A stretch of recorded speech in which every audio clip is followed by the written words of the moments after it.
রোজা রেখেছেন অথচ আপনি ছোলা আর খেজুর খাননি, এরকম ঘটনা কিন্তু আসলে অন্তত বাংলাদেশের স্ট্র্যাটেজিতে এটা চলে না বা হয় না। কিন্তু আপনি জানেন না যে ছোলা আর খেজুর এই দুটি একসাথে খাওয়ার ফলে আপনার শরীরে আশ্চর্যজনক কিছু ঘটনা ঘটবে, যেটা আপনি ভাবতেও পারবেন না। আজকের এই ভিডিওটা দেখার পরে আপনি পুরোপুরি ভাবেই একদম আপনার মানে মন মানসিকতা চেঞ্জ হয়ে যাবে দুটি জিনিসের প্রতি। তো ছোলা এবং আপনার খেজুর এই দুটো হলো এমন দুটি পুষ্টিগুণ, যেটা যে দুটাকে আলাদা আলাদা ভাবে বললে অনেক দীর্ঘ সময় বলা যাবে, যার কারণে আমি শর্টে বল। প্রথমত ছোলার ব্যাপারে বলছি।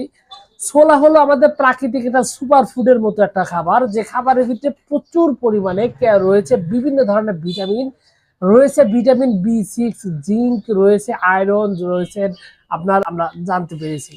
তবে এই ছোলার ভিতরে সবচেয়ে বেশি পুষ্টিগুণ থাকার কারণে এবং এটা ফাইবার যুক্ত খাবার হওয়ার কারণে এটা আপনার হজমের জন্য একটা পারফেক্টলি কাজ করে। বিশেষ করে যাদের পেটে সমস্যা রয়েছে এবং দেখা যায় রোজা রাখলে ঝামেলা তৈরি হয়, তাদের ক্ষেত্রে কিন্তু তাদের অজান্তেই তাদের পেটটাকে পারফেক্ট করার জন্য, হজমটা ঠিক রাখার জন্য খুব ভালো একটা অবদান রাখে কিন্তু এই ছোলা।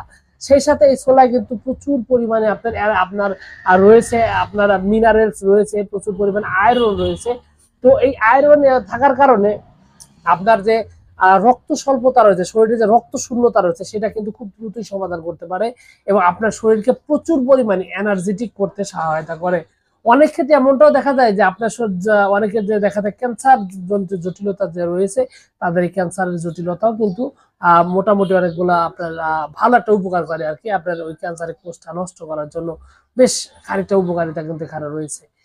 তো এইটার পাশাপাশি যখন আপনি খেজুর খাবেন তখন তো আসলে আপনাকে কি বলবো, কারণ এটা রয়েছে একটা একটা অ্যান্টিঅক্সিডেন্ট।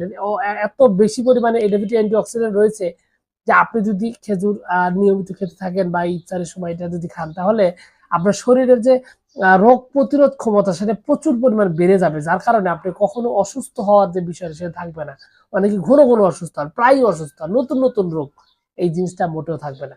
সেই সাথে আপনার ছোলা এবং খেজুরের দুইটা জায়গায় একটা ভালো রকমের মিল হলো, দুইটার মধ্যে প্রচুর পরিমাণে আয়রন রয়েছে, মিনারেলস রয়েছে। দুটো একসাথে খাবার খাওয়ার কারণে আপনার শরীরে প্রচুর পরিমাণ রক্ত উৎপাদন হবে এবং এত বেশি রক্ত উৎপাদন হবে যে আপনি স্বাভাবিক যেটা প্রয়োজন, সেই প্রয়োজন আপনার শরীরে রক্ত শূন্যতা, অ্যামোনিয়া যেটাকে বলা হয়, সেটা দূর করার জন্য বিশেষ রকমের ভূমিকা রাখবে।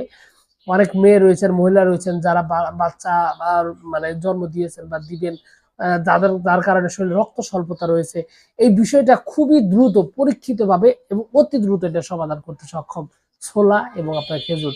এবং সেই সাথে খেজুরে কিন্তু প্রচুর পরিমাণে ক্যালোরি রয়েছে, যার কারণে শরীর প্রচুর পরিমাণ ওজন বৃদ্ধি করে।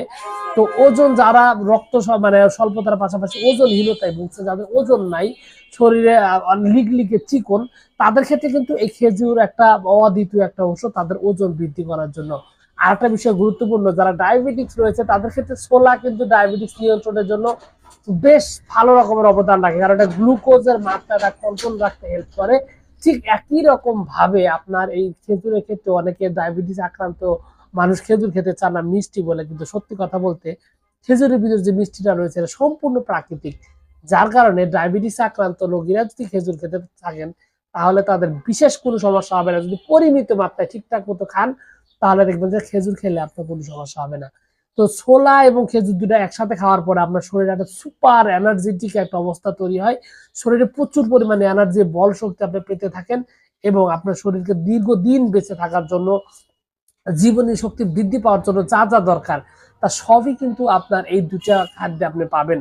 তো আপনি যদি এই রোগে আপনি যদি এই রোজায় আপনি যদি মানে ইফতারি হোক আবার সেহরি হোক, সেহরির সময় আরেকটা ট্রিক্স বলে দিই, যাদের রোজা রাখা কঠিন হয়, যারা রোজা রাখতে পারেন না, তারা যদি সেহরির পরে 2-3টা খেজুর খেন, তাহলে দেখবেন সারাদিনে তার ক্ষুধা লাগবে না, ক্ষুধার ভাবটা তেমন একটা অনুভূতি হবে না। এটা কিন্তু একটা খুবই গুরুত্বপূর্ণ জিনিস। তো আপনি যদি মনে করেন যে আপনি রোজা রাখতে পারতেছেন না, আপনার সমস্যা হচ্ছে, ক্ষুধা মানে রাখতে পারছেন না, মানে কন্ট্রোল সমস্যা হচ্ছে, তারা কিন্তু এটা ট্রাই করে দেখতে পারেন। একইভাবে ছোলাও কিন্তু সেম, এটা সহজে হজম হয় না, হজম হতে একটু সময় লাগে, যার কারণে ক্ষুধার যে ক্লান্তি সেটা তেমন একটা অনুভব হয় না। তো সবকিছু মিলিয়ে এই দুটো খাবারের ব্যাপারে যদি আমি আরো বলতে চাই, দীর্ঘক্ষণ বলতে পারবো।